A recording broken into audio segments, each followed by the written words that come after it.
Have you ever thought about starting a podcast? I bet you have. And there's a good reason why. Podcasts are great. They're excellent for building authority. They're an amazing content engine for your business, but a lot of work goes into them. And if you're thinking about starting a podcast, you're going to want to watch the rest of this video today or listen to the rest of this episode today, because today Pete and I are going to break down everything that goes into publishing just one podcast episode.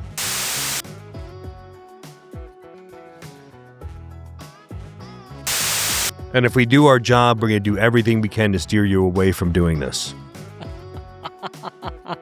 No. We want people to make podcasts. Oh, we do. I'm sorry. That's right. We do. Step one, of course, is recording your podcast. Figuring out, and this is, of course, assuming that you've already thought about what type of podcast it is you want to do. Is it a solo cast? Is it an interview style podcast? If it's an interview style podcast, Pete has some advice for you. For me, the best style interview podcast is when you have a person that's great at listening.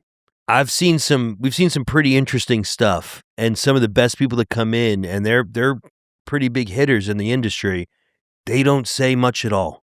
Yeah. They just kind of walk in, and you watch those guys just kind of, it's like watching them play pinball. They just kind of bunk, bunk, bunk, bunk. They give them just little bits of ideas, right? And they know what their guest is capable of. They've done their research. And they'll have a couple banger questions. Oh, they don't say really quality questions. Quality questions to let that person just go. It's like you fill the tank and you start the engine, and that thing just goes. And that's, to me, those are the best interviews I've seen. It's not so much I have to rebut everything you say. It's not so much those have their place too. We call them the he said, she says. Mm-hmm. But yeah, to watch that true interview where you're trying to get something out of somebody and just let them go, man, it's the people that can listen that, to me, are the they win in that. Right? They're the best. They're the ones that do it the best. I'd say, like, out of that, like, one that comes to mind, Daniel Hodges. Hodge. He's great. Hodgecast. Sorry, Daniel Hodge. Yeah, Daniel is incredible at doing that, and I've seen the man sit there for 4 hours and just listen, and not just like, and just kind of bump. To your point, yeah. Right? Just incredible. Yeah.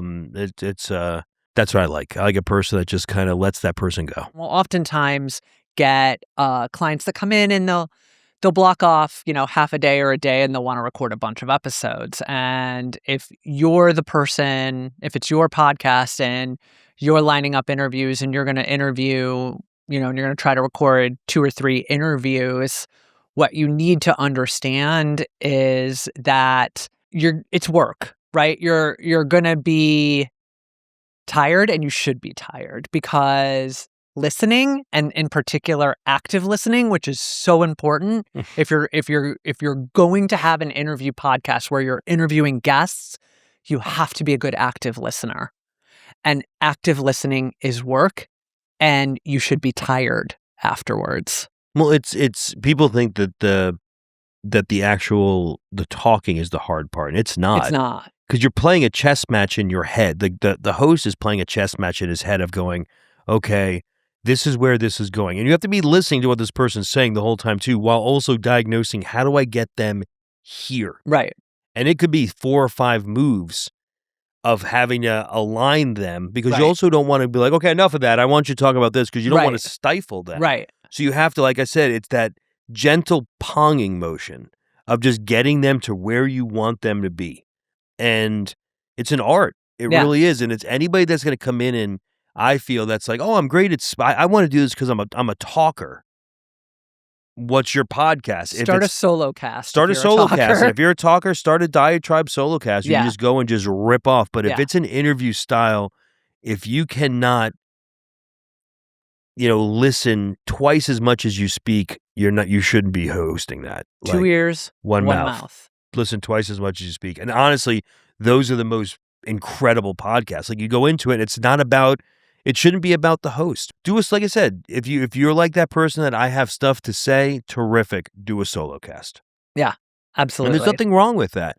But if it's about you other than your name on it, like, it's, just kind of think about what Because it's also not going to be great for you and not going to be, it doesn't come across genuine. And it's just, that's in the end what people really want. So if it's you just being solo and talking about yourself and it's genuine, it'll work, right? Just do what's the right podcast for you. Yeah. Is I guess what we're just kind of getting at here. And you can do a mix of both, right? You can do a podcast where you have solo episodes and then you do interview episodes as well, but understand that those are going to need to look very different and your approach to them is going to be very, different. very different. When you're having an interview podcast and you're interviewing guests, it is all about the guests. It is not about you at all. So I think it's hard. It's hard for some people to do that. And that is difficult. And especially if you're using it for your business and for branding and for building your own personal brand, well, then your strategy needs to be that you also work solo casts into that so that you are able to talk about yourself, talk about your business. Going into this with just a strategy, not just, I like to talk. Back to the amount of work and our topic here, the amount of work that it takes to produce a podcast episode. Most people think that recording the episode is the hardest part. Like the work's done after you record the episode. And the reality is that that's only about 10% of your entire like production work that's done once you've recorded the episode. A lot of the work comes afterwards. 75% of the work comes afterwards. Yeah. I think that's hard for beginners to understand. I think a lot of people start podcasts and they feel like they need to do all of this pre-work, and pre-production is incredibly important. It's crucial. You absolutely need to prepare and do your work ahead of time, whether, that is, planning your show outline, making sure that your show, the content speaks to who your audience is. All of that is critically important. However, it is simply 10% of what you actually need to do to publish a podcast episode. So we're going to focus the majority of what we're talking about today on what happens after that 10%. So everybody likes the recording part. That's where I am. Like this is my world.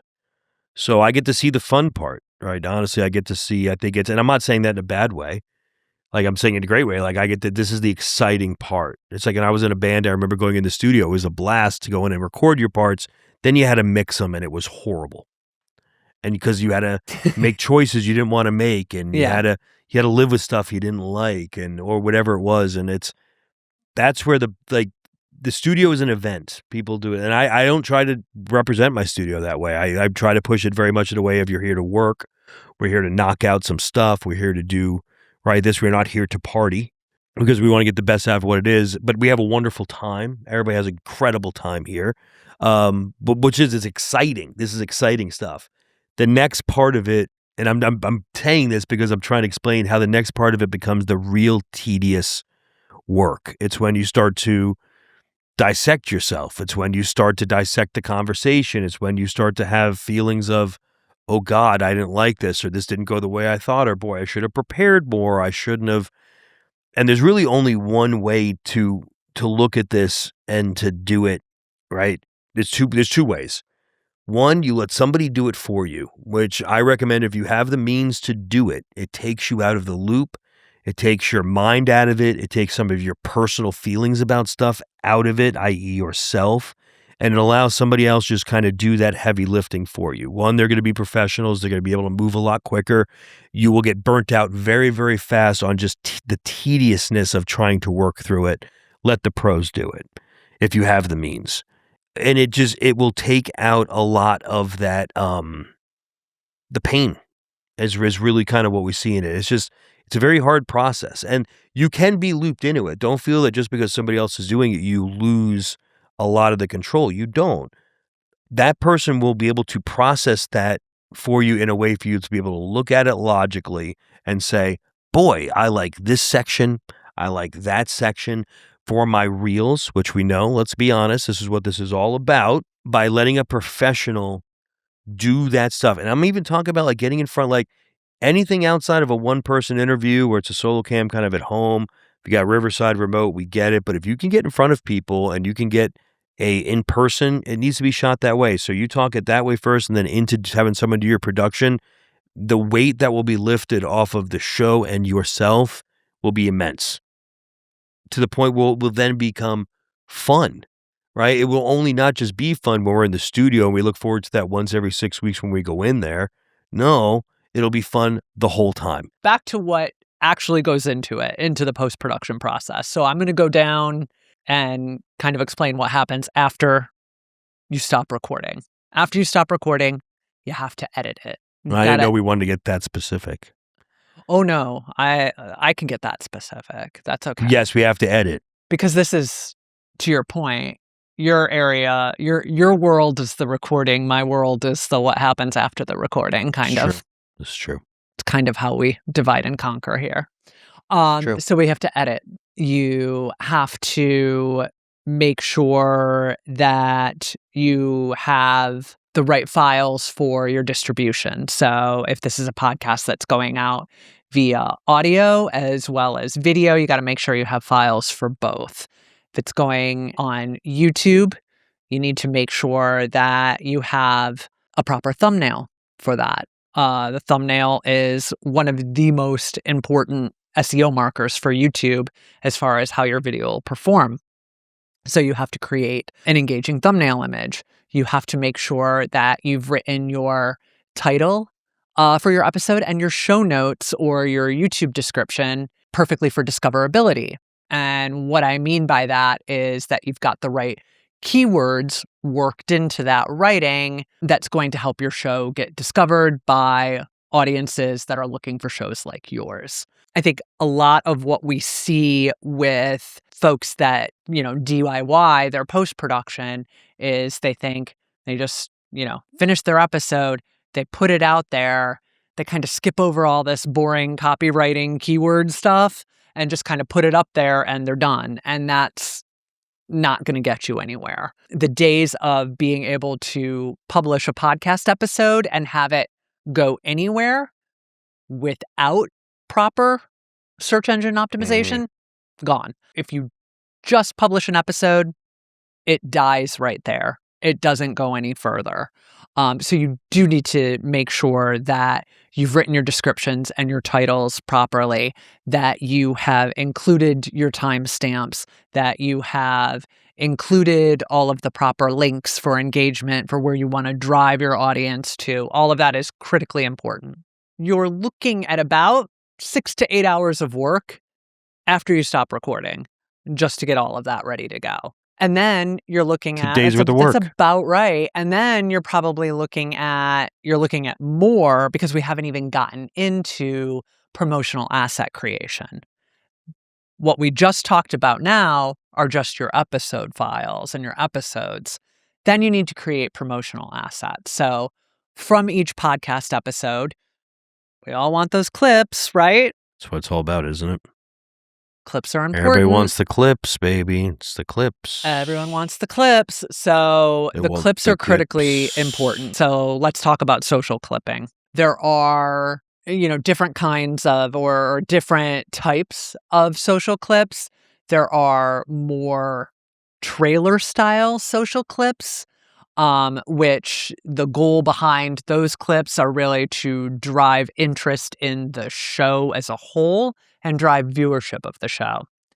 Then there are more so what we like to call them sparks, because they spark conversation, or engagement style clips, which are you take a juicy part of the podcast and clip that and put that out. And the intent there is to more drive social engagement around the clip. So you take, like I just said, a juicy part of the conversation, make a great clip out of it, write a great caption that sparks engagement, kind of, what do you think? Do you agree with this? Do you not agree with this? Say what you feel, to really drive those likes, comments, and most importantly, shares. Sharing is a critical engagement metric within the social algorithms for how far your clips will actually move and whether or not they'll go viral or not. So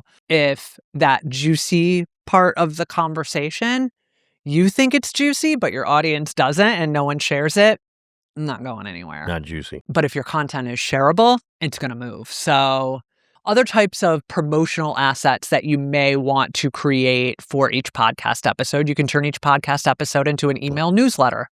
A blog post, too. A blog post, exactly. Mhm. You can create Instagram or LinkedIn carousels from a blog post. Always good at carousel. Or from a podcast episode. Always interesting, a carousel. Yeah. So there's all sorts of unique promotional assets that you can create beyond just, the sort of talking head viral podcast clips. So depending on how many of those promotional assets you want to create for each episode, then you're looking at more hours. So it's nonstop, it really guys. is incredibly time consuming to have a regularly published, like a weekly podcast. It's a lot more time consuming than people think. We have a lot of people that come in and say, we ask them what their cadences. And a lot of people go, I'm going to go every week. And I go, okay. And they usually go, oh, no, I can handle. And you go, okay, great. Who's going to be doing your stuff? You have a team doing your stuff. Oh, no, it's me. And you're like, and we always wish the best, but we try to also temper expectations. It's kind of what we need to do. But some people come in gung-ho, and in a month and a half later, they're just like, this was a lot harder than I thought. It's like, yeah, I mean, you have lives and jobs and things, and we understand that. And we also work with people that this is their job, and this is their life. And trust me, that it is a professional podcasters, full-time job for them, as it is for us. So just go into this in that sense of saying that, no, it's going to be a big chunk of your time. It's going to be that car in the garage that you've been dying to restore for years that you're like, boy, I didn't realize it was this hard. Yeah. That's that thing. It's many, many years. And then maintenance and work, and it's can be very fruitful and can be time consuming. Yeah. All good things. All good things. All things worth it are time consuming, and nothing comes easy. Nothing worth anything comes easy. That's right. But if you're going to start with a cadence you can keep with. Consistency is everything. Without consistency, right? I'd much rather see you go once a month, twice a month than, fall off. I feel like I got something stuck in my... We haven't had to do the Heimlichs yet. Could you give me the Heimlich if you had to? Oh, I can Heimlich you. You think so? You needed a Heimlichen? I'll give you a Heimlichen. You're going to give me a Heimlichen? Get up under that stern and go, Heimlich! We're definitely keeping this in. Let's go back to advice. Do you have a Heimlichen light? I like a Heimlich. A Heimlichen 00? You have a Heimlichen 00? Let's go back to the advice we give. So you were saying, which is one of the key pieces of advice we give, which is consistency is probably the most important thing. Start slower than you're expecting. I'd definitely recommend that. A lot of people come to us, I want to do 2 a week. I'm like, you're out of your tree. It's a lot of work. Yeah. The big boys don't do that much. Yeah. And it's like, we understand the excitement, we understand it, but our job is also tempered to keep you going. If you can't come up with a pace you feel good for a year, then increase it. Yeah. Right? We've seen that as the best result. Take it slow. Take it slow. That's critical. I think the other thing is to make sure that you've built a system that works for you. You have weird voice now. Do I? Yeah, it's like, do I sound a little froggy? Do I sound like Kermit? You sound like that kid from Little Rascals, Froggy. Remember that kid? That's what you sound like now. You sound like you were just coughing a lot. I was. The other piece of advice that we give a lot is to build a system that works for you, that you're going to be able to stay consistent with before you start. Yes. Right? So a lot of people, they get excited, they get a couple episodes recorded, and they're like, they finish them and they're like, I'm going to put them out there. They think they're Oprah. But they haven't put any type of system in place, and they're not prepared at all to keep it going, because the reality is that once you publish your first episode, it's you got to stay consistent after that, and like that treadmill starts and you got to stay running on it. So you have to have the system in place. Beast. You can't stop. It's like you adopted an animal and you're like, I got to feed it every day. Right. Or I had a kid. You got to take care of this every day. You do? Yeah. Is that how it works? Oh, Jesus. We don't have kids. We don't know. We have dogs, but where are they? Where are they right now? So I think those are the two biggest pieces of advice that we'd give is the consistency and the having a system in place. Oh yeah, those two things. Don't even try until you have it laid out. Like until you have almost all of your stuff built for like, let's say 8, 10 episodes, like know where that stuff's going to land. And a lot of it Yeah. could just be calendar based stuff. But like, if you're not at that point, like I said, system and then just consistency. So you know your stuff up front, you know how it lays in, keep it simple. Whatever you come in with, I almost like, I'm going to go twice a week, every week. Cut that in half. Right? Yeah. Like when everybody brings, I'm going to go once a week, every week. Cut that in half. Go every other month. Go every other week. Go bi-weekly. Right? Like whatever you come in with in your head, cut it in half. Like seriously, just for yourself. Yeah. Whatever it is. Like if my number is I'm going to do 2 a week, cut it in half. Oh, I should just do once a week every week? Yeah. Right? Because no matter what it is, it's so too much. That's my, like, I would guideline it that way. It's like your numbers at like Jenny Craig. Right? This is how much I have to work with. Cut it back. I got a little more I can play around with here. Like, let's go in easy. Yeah. Cut it by half. Whatever you think it is, cut your cadence by half. That's my advice. That's what I leave you with. The last thing is like, should you attempt to DIY this or should you hire professionals? Oh, one more thing I think too. That's a great one. I think hire professionals, but also to the point where don't harp on stuff, right? Like you can only do so much, right? Yeah. Like once you shoot that edit and once you shoot that podcast and that's out there, let it go. Move on to the next one. It's like professional athletes all the time. They talk about like they'll do an interception or drop a ball or whatever. It's gone. They move on immediately. Yeah. It's gone. It never happened. They've forgotten about it. That's how you need to be. We hear a lot of people to be like, oh, last time I this or I didn't like the way I looked or blah, blah, blah. And they can't get past it. And it interferes with them every single episode that's on. Yeah.